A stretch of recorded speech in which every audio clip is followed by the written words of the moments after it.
À l'image de Monseigneur Pierre-Yves Michel, l'évêque de Nancy et de Toul, tous les acteurs mettent la main à la pâte pour la réussite du projet écologique du domaine de l'année, qui vient notamment de se doter d'une haie vive. C'est un projet fédérateur parce qu'il y a là des catholiques, il y a là des riverains, des membres de l'association du Clos de l'année, et il y a là les membres de l'association de la Ligue pour la protection des oiseaux. Voilà, donc 3 communautés qui sont venus ici planter les premiers arbres de la haie Saint-François qu'on a décidé de planter. Donc une haie qui va être favorable, qui va rajouter une note supplémentaire pour les oiseaux par la production de baies, donc qui va permettre aux oiseaux de se nourrir et puis quand la haie grandira, sera grande, de nicher. Le domaine de l'année, c'est un parc de 9 hectares.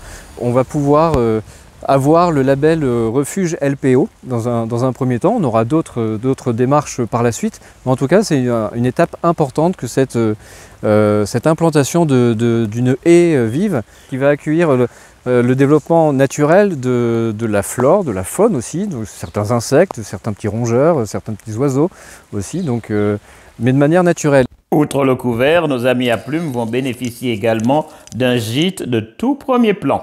Ces nichoirs à oiseaux vont permettre d'accueillir des mésanges, des rouges-gorges, des rouges-queues et autres petits oiseaux qui seront bien en sécurité dans ces petites cabanes. Chaque oiseau niche dans des endroits différents.